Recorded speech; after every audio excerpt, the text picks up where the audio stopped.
catastrophic things open everybody's eyes. I was born here, and I would like to die here. This is Bayou Bienvenue, right next to the lower 9th Ward in New Orleans. Once, it was a thick cypress swamp. You know, I've been coming back here ever since I was a kid. You know, we used to fish shoe picks and poiches and bass. Because of erosion and sea level rise, it's now a ghost swamp, killed by saltwater. Meanwhile, the neighborhood is still recovering from Hurricane Katrina. The lower 9th Ward was full of people that was fighters. It was like a little small country town. Everybody knows everybody. The house that I was living in Katrina was my parents' house. And everything that I loved and owned was down here with water over the top of it. The flooding was primarily caused by the failure of badly built levees. But the eroding coastline was also a major factor, since it left the city without natural barriers. After Katrina, Louisianans now see the choked swamp and the decayed neighborhood as symptoms of the same problem. In the decades since the storm, the state has invested hundreds of millions of dollars in new coastal restoration and hurricane protection systems. Will they be enough to protect New Orleans? In my mind, Louisiana is somewhat of a living laboratory of looking at how do you maintain, protect, and restore coastal wetlands and urban areas on the scale of millions of acres. The best way to see the changes taking place is from a bird's eye view. The first thing you notice is how much more water there is than land.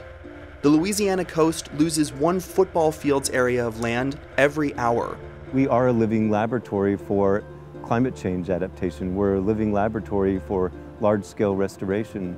We're a living laboratory for port and coastal and mega-delta cities all over the world. Since 2007, the Coastal Protection and Restoration Authority has built or improved over 250 miles of levee. We've constructed over 45 miles of barrier islands. We've moved about 90 million cubic yards of material that have benefited nearly 30,000 acres of coastal wetlands.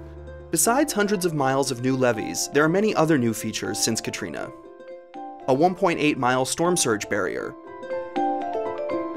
a rock dam across a major Mississippi River outlet channel, new freshwater diversion channels, and the world's largest pumping station, capable of draining an Olympic-sized swimming pool every 5 seconds. But experts say the most important piece is restored natural marshlands. We do acknowledge that levees and floodwalls are important for protection, but that natural systems, natural buffers, actually provide that first line of defense. You know, all of these reduce storm surge, and by some metrics, on average, 3 miles of wetland habitat would reduce a storm surge by 1 foot.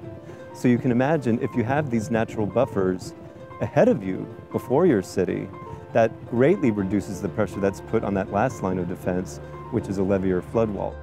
Louisiana plans to spend $50 billion on coastal improvements over the next 50 years. I mean, of course, you don't want to screw this up. This is a large effort with a lot of money, but we want to prove to the nation that this is doable, that saving our coast is doable, saving our coast is sustainable. Officials are now confident New Orleans could withstand another storm like Katrina. But what about a larger storm? It's great. I think that we've had the improvements that we've had, and we saw those improvements. But we have a long way to go to have the protection system that will truly make this a sustainable city. Is the city of New Orleans safe? I mean, one can argue that it's not, but it is safer than it ever has been. Right now, I'm filled with hope. I see the degraded part as almost a blank canvas, as you will. I see, okay, this is in bad shape. Let's fix it. Let's rebuild it.